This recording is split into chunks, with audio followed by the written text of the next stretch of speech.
Rome contrôle la fiscalité, donc les impôts, hein, d'où la haine des collecteurs d'impôts, hein, ceux qui étaient employés juifs, voilà. Le roi qui est mis en place, Hérode, il peut être congédié quand l'armée le veut, donc il n'a pas vraiment de pouvoir. Et puis, dans ce premier Noël, ça se passe au moment d'un recensement. Vous savez, il y a l'empereur Auguste qui a demandé un recensement de toute la population. Ça veut dire encore une mainmise sur le peuple, un désir de contrôle. Les Romains peuvent ainsi repérer combien d'hommes ils peuvent enrôler comme soldats, et puis combien d'impôts ils vont récupérer en fonction du nombre de personnes. Donc en gros, le moment de Noël avant la naissance de Jésus, c'est vraiment pas la fête pour Israël. Alors ça avive l'espérance au sein du peuple juif du fameux Messie promis. Racine de Jessé, là, le cantique Emmanuel, tout ça, il y a des choses qui ont été promises dès le Premier Testament, notre Ancien Testament, à propos d'un Messie promis. On attend un libérateur, un conquérant qui va bouter qui va bouter l'envahisseur hors d'Israël. Du coup, c'est très facile de penser que la venue de Jésus, telle qu'elle est racontée dans les évangiles, elle ne ressemblait pas exactement à ce qu'imaginait le peuple. Mais ce qui est étonnant, c'est le retentissement de cette naissance on ne peut plus humble dans la vie des personnes qui vont entourer ce bébé. Il est absolument inconnu, je vais dire, né de parents inconnus ou non célèbres en tout cas, dans un lieu on ne peut plus modeste, hein, puisque quand ils arrivent à Bethléem, il n'y avait plus de place pour eux dans la salle commune. Et pourtant, dans ce contexte sociopolitique sombre et noir, un des effets qui est produit par ce bébé, c'est la joie. Et on a chanté hein, les anges dans nos campagnes. Et c'est vrai du plus jeune au plus âgé. Alors je vais reprendre plusieurs textes, il va y avoir pas mal de lectures, mais un texte qui est même avant Noël, avant même que Jésus naisse. Et je vais reprendre en Luc, vous avez les versets normalement qui vont s'afficher là, en Luc au chapitre 1, les versets 39 à 45. À la même époque, Marie s'empressa de se rendre dans une ville de la région montagneuse de Juda. Elle entra dans la maison de Zacharie et salua Élisabeth. Dès qu'Élisabeth entendit la salutation de Marie, son enfant remua brusquement en elle, et elle fut remplie du Saint-Esprit. Elle s'écria d'une voix forte, « Tu es bénie parmi les femmes, et l'enfant que tu portes est béni. Comment m'est-il accordé que la mère de mon Seigneur vienne vers moi ? En effet, dès que j'ai entendu ta salutation, l'enfant a tressailli de joie en moi. Heureuse celle qui a cru, parce que ce qui lui a été dit de la part du Seigneur s'accomplira. » Alors on connaît ce texte. Hein. Marie, qui est une toute jeune fille, qui donc pour l'époque, elle a probablement entre 13 et 15 ans, elle était promise en mariage, et elle reçoit cette nouvelle stupéfiante qu'elle allait devenir la mère du Sauveur attendu. Alors cette chose incroyable, d'abord ça va la troubler, hein, et on peut imaginer, mais elle a l'audace de la confiance, de la foi pour ce truc qui est complètement fou. Et puis l'ange quand même, sympa, lui dit, quand même je te laisse un signe. Et le signe que son annonce est vraie et qu'elle va vraiment se réaliser. Le signe, c'est celui de sa cousine, Élisabeth, qui habite ailleurs, en Judée, alors que Marie, elle était à Nazareth. Élisabeth, elle, c'est une femme âgée. Si vous lisez avant dans l'évangile de Luc, je vous encourage à le faire si vous ne connaissez pas le texte, qui n'avait jamais eu d'enfant, qui c'était trop tard pour qu'elle en ait, et puis, contre toute attente, aussi sur l'annonce d'un ange, en fait, de Dieu à son mari, elle tombe enceinte 6 mois plus tôt, donc 6 mois avant la venue de Marie. Et elle tombe enceinte de celui qui sera le premier annonceur de Jésus au moment de son ministère public 30 ans plus tard. Et voilà ce qui se passe quand Marie arrive chez sa cousine. À 6 mois de vie intra-utérine, le bébé futur Jean-Baptiste tressaille de joie dans le ventre de sa mère. 6 mois de vie intra-utérine, il tressaille de joie. Et puis on peut imaginer que ces deux futures mamans devaient être un peu décontenancées par tout ce qui se passait. Elles ont dû non seulement s'émerveiller, on a avant le chant de Marie, mais aussi rire ensemble, se réjouir de ce qui allait arriver, même si elles ne savaient pas toutes les circonstances à venir qui ne seraient pas toujours joyeuses. Mais c'est étonnant de voir que Jésus est provocateur de joie avant même sa naissance. Et puis juste après sa naissance, on va voir d'autres personnes très différentes qui vont être contaminées par cette joie. Je vais prendre d'abord les bergers. Dans Luc, l'évangile de Luc, chapitre 2, à partir du verset 8, et je vais lire jusqu'au verset 20. Il y avait dans la même région des bergers qui passaient la nuit dans les champs pour y garder leurs troupeaux. Un ange du Seigneur leur apparut et la gloire du Seigneur resplendit autour d'eux. Ils furent saisis d'une grande frayeur, mais l'ange leur dit « N'ayez pas peur, car je vous annonce une bonne nouvelle, qui sera une source de grande joie pour tout le peuple.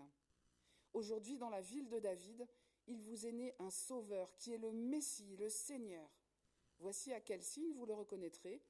Vous trouverez un nouveau-né enveloppé de langes et couché dans une mangeoire. » Et tout à coup, une foule d'anges de l'armée céleste se joignit à l'ange. Ils adressaient des louanges à Dieu et disaient « Gloire à Dieu dans les lieux très hauts, paix sur la terre et bienveillance parmi les hommes. » Lorsque les anges les eurent quittés pour retourner au ciel, les bergers se dirent les uns aux autres « Allons jusqu'à Bethléem pour voir ce qui est arrivé, ce que le Seigneur nous a fait connaître. » Ils se dépêchèrent d'y aller, et ils trouvèrent Marie et Joseph, ainsi que le nouveau-né couché dans la mangeoire. Après l'avoir vu, ils racontèrent ce qui leur avait été dit au sujet de ce petit enfant. Tous ceux qui entendirent les bergers furent étonnés de ce qu'ils disaient. Marie gardait le souvenir de tout cela et le méditait en son cœur. Puis les bergers repartirent en célébrant la gloire de Dieu et en lui adressant des louanges à cause de tout ce qu'ils avaient entendu et vu et qui était conforme à ce qui leur avait été annoncé.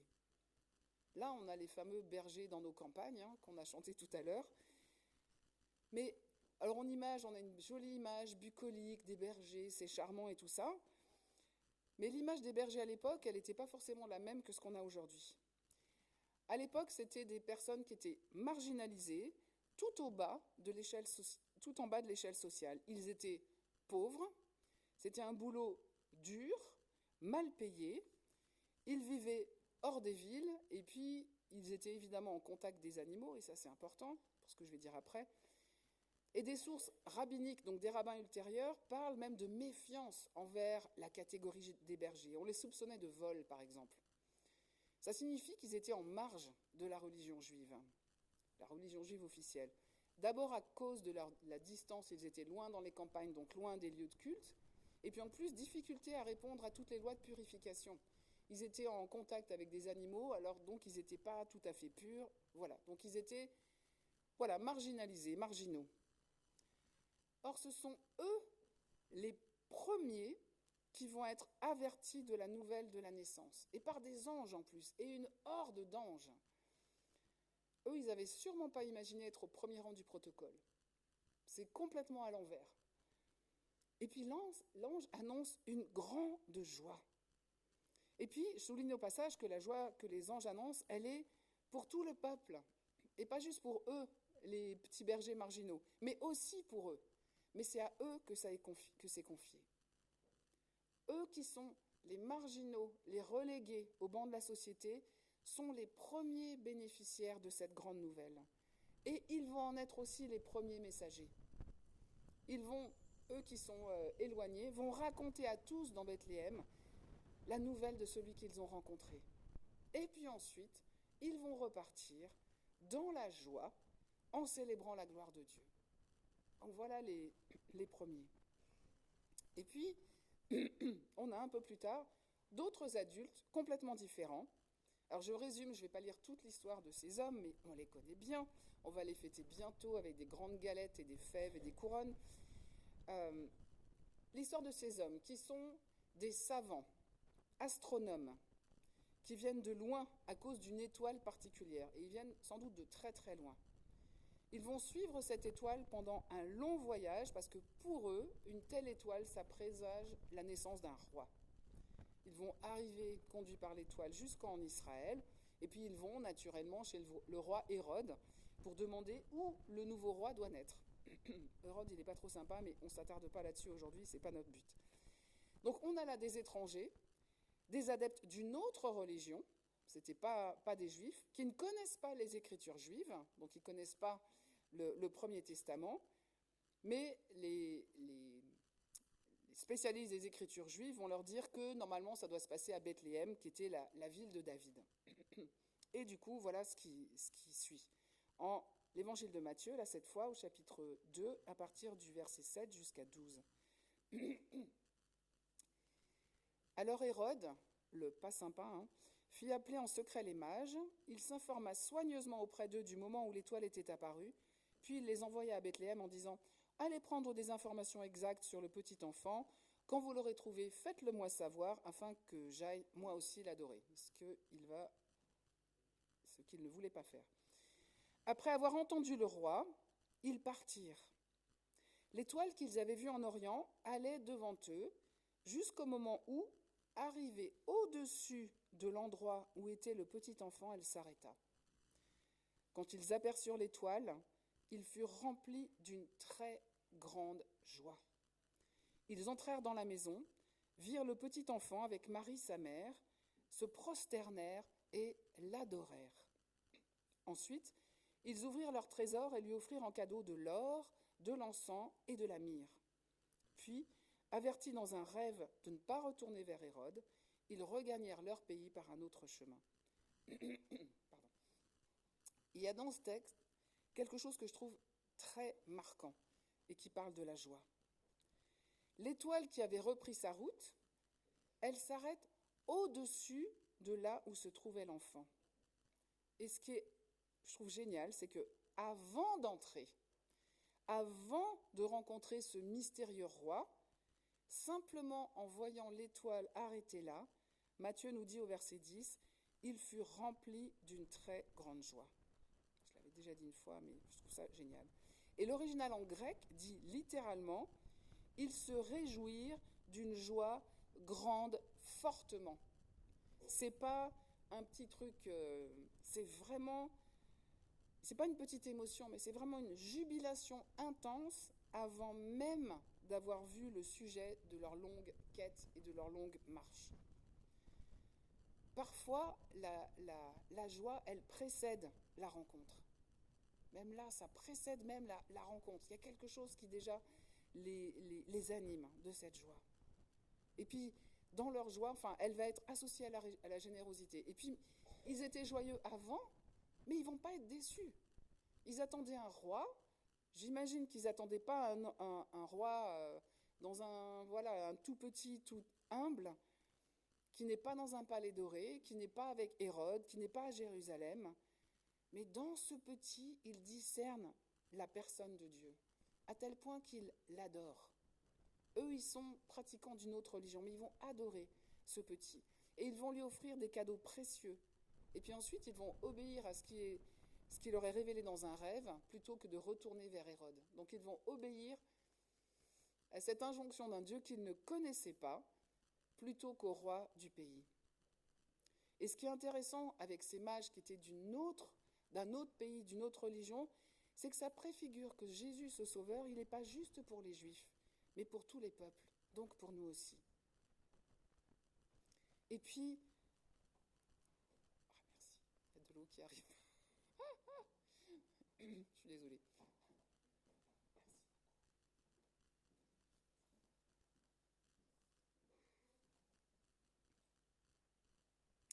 Dernier personnage, on va voir un moment après la naissance de Jésus, ses parents qui respectent la coutume, et notamment celle d'un premier-né. 8 jours plus tard, ce fut le moment de circoncire l'enfant. On lui donna le nom de Jésus, nom que l'ange, Jésus qui veut dire Dieu sauve, nom que l'ange avait indiqué avant sa conception. Quand la période de leur purification prit fin, conformément à la loi de Moïse, Joseph et Marie l'amenèrent à Jérusalem pour le présenter au Seigneur. Suivant ce qui est écrit dans la loi du Seigneur, tout mâle premier-né sera consacré au Seigneur, et ils l'amènent pour offrir en sacrifice un couple de tourterelles ou 2 jeunes pigeons, comme cela est prescrit dans la loi du Seigneur. Or, il y avait à Jérusalem un homme appelé Siméon. Cet homme était juste et pieux. Il attendait la consolation d'Israël, et l'Esprit Saint était sur lui. Le Saint-Esprit lui avait révélé qu'il ne mourrait pas avant d'avoir vu le Messie du Seigneur. Il vint au temple poussé par l'Esprit. Et quand les parents amenèrent le petit enfant Jésus pour accomplir à son sujet ce que prescrivait la loi, il le prit dans ses bras, bénit Dieu et dit : « Maintenant, Seigneur, tu laisses ton serviteur s'en aller en paix, conformément à ta promesse, car mes yeux ont vu ton salut. Salut que tu as préparé devant tous les peuples, lumière pour éclairer les nations, et gloire d'Israël ton peuple. » Joseph et la mère de Jésus étaient émerveillés de ce qu'on disait de lui.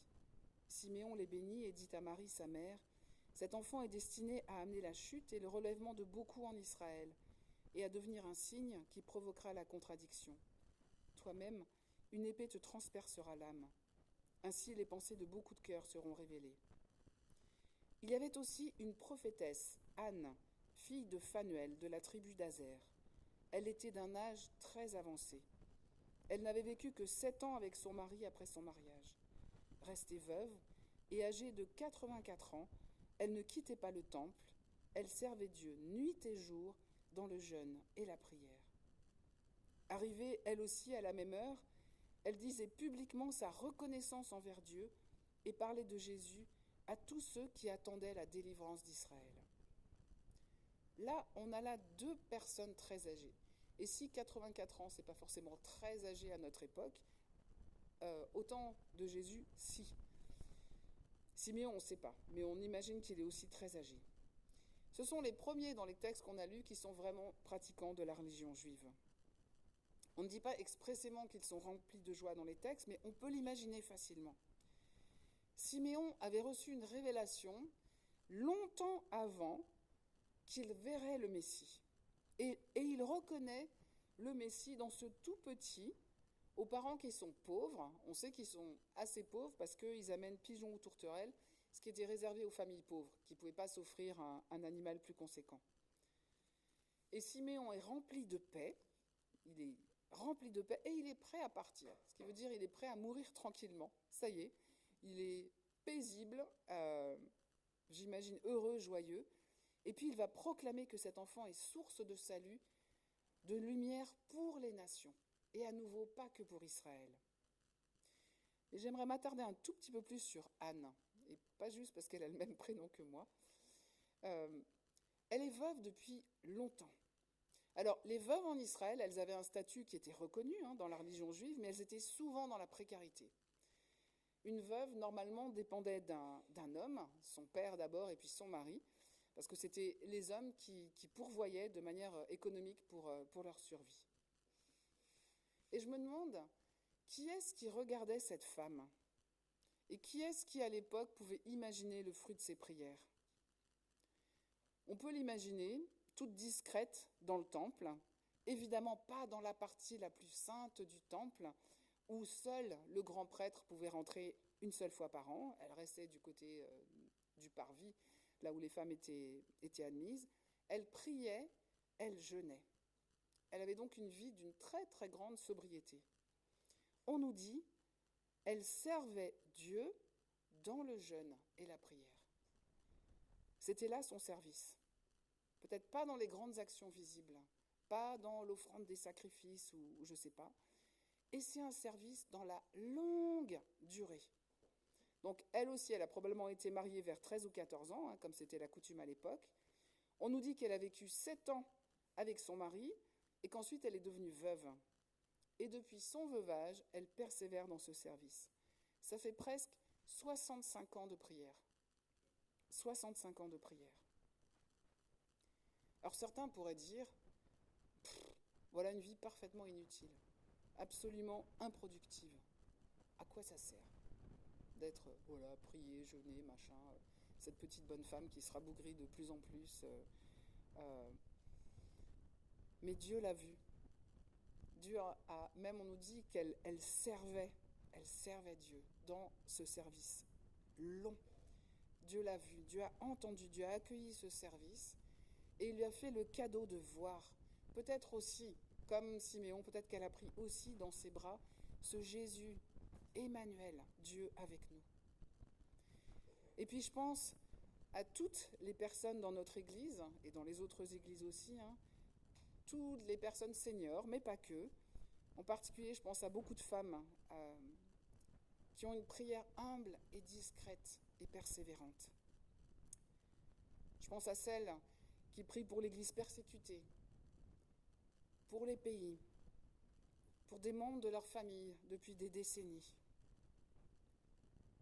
Peut-être que Anne s'est dit que c'était quand même long cette attente. Mais elle reconnaît dans cet enfant celui qu'elle attend. Alors elle n'a pas un grand cantique comme celui de Siméon, mais elle est dans une joie immense, à tel point qu'elle va parler de Jésus à tout le monde autour d'elle, à tous ceux qui étaient en espérance de délivrance, pour dire « il est arrivé, c'est fait ». Pour l'un et l'autre, en tout cas, il y a eu une longue attente. Et peut-être que Anne en particulier, elle peut être pour nous un encouragement à la prière persévérante, à la longue patience, à la fidélité, à la prière sans rien voir encore. Dieu entend. Et le fruit, ce sera cette joie qu'elle annonce, et puis la paix pour Siméon. Quand il dit « tu peux me laisser partir en paix, c'est ok, je peux mourir, je peux venir auprès de toi parce que je l'ai vu ». Siméon a prophétisé sur l'enfant, et Anne, elle a proclamé aux autres la nouvelle de l'enfant sauveur. Ça, c'est un grand âge fécond, qui produit du fruit. C'est un bel exemple mis en avant. Et j'ai lu un jour, un vieil arbre ne produit pas de vieilles pommes. Un vieil arbre ne produit pas de vieilles pommes. Il n'y a pas d'âge pour être au service, pour être fécond. Et nous, combien de fois on peut se dire, mais pour telle chose, pour telle personne dans ma famille, pour telle situation dans mon pays d'origine, pour ceux qui sont issus de pays d'Afrique où il y a des choses terribles qui se passent et qui continuent de se passer en ce moment, ou pour, telle situation politique ou autre pour lesquelles on prie. Quelles sont les prières pour lesquelles je ne vois pas encore la réalisation? Est-ce que je peux encore persévérer? Avoir confiance, même sans voir encore? Je crois que c'est une des choses que Anne en particulier nous laisse, nous enseigne. Et je vais reprendre quelques mots d'une missionnaire anglaise qui est totalement inconnue en France, qui était une femme célibataire en Algérie à la fin du 19e siècle et au début du 20e, qui s'appelait Lilia Strotter et qui a été une des ancêtres des missions en Afrique du Nord. Et elle était une femme à la prière persévérante. Elle a habité plus de 35 ans en Algérie et elle est enterrée là-bas. Mais elle disait, par rapport à la prière, « Il existe une puissance vibratoire dans l'obscurité et la poussière de ce monde qui peut se manifester par des résultats dans l'air au-delà et la lumière du soleil de l'invisible. Elle est très imagée. Chaque battement de prière ici vibre jusqu'au trône même de Dieu et fait son travail par ce biais sur les principautés et les pouvoirs qui nous entourent. » Confère Éphésiens 6.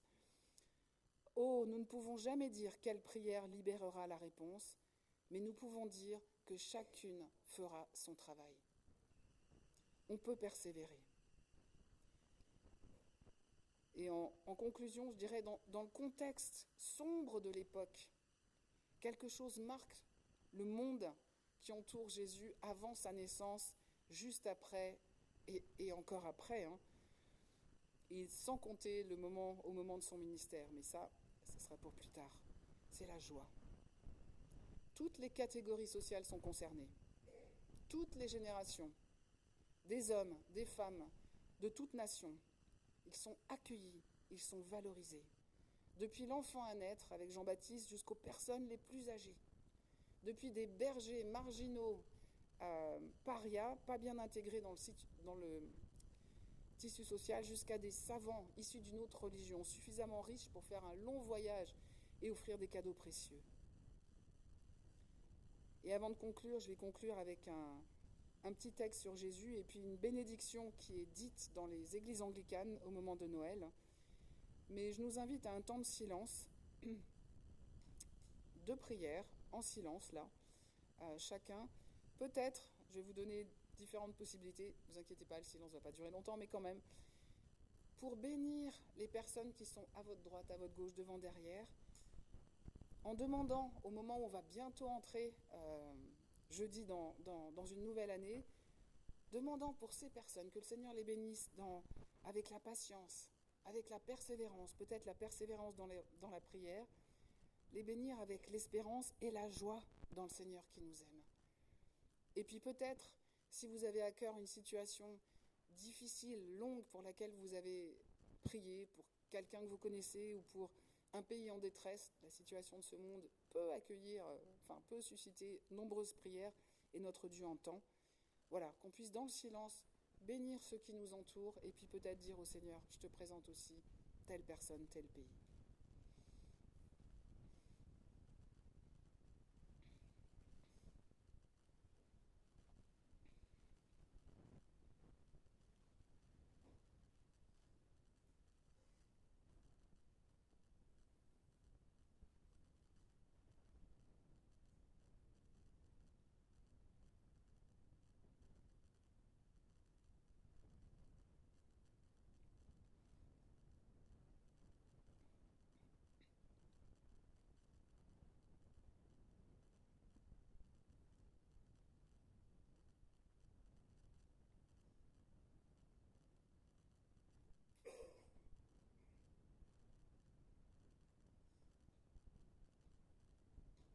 Seigneur, merci d'entendre toutes nos prières, d'accueillir toutes nos prières, avec nos foi, avec nos doutes.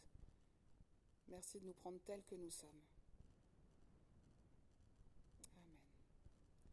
Et je vais juste lire un petit texte. Je ne sais pas d'où il vient. Je l'ai trouvé il y a des années, mais je ne sais pas d'où il vient. Il était juste un bébé ordinaire. C'est ainsi qu'il l'avait prévu. Peut-être qu'autre chose que ce qui est courant ou ordinaire l'aurait tenu à distance des enfants qu'il venait sauver, réservés à une petite élite. Or, il était le seul enfant qui ait demandé à naître. Sans aucune condescendance, il est devenu l'extension pure de Dieu, vous donnant à vous et à moi une chance d'être recréés. Et il est venu les yeux grands ouverts, connaissant combien nous sommes blessés et brisés, et choisissant de partager tout de nos joies et de nos douleurs. Il était juste un bébé ordinaire. C'est ainsi qu'il l'avait prévu. Peut-être pour que nous puissions venir à lui et ne pas avoir peur. Et puis voilà la bénédiction dans les églises anglicanes que j'ai traduite.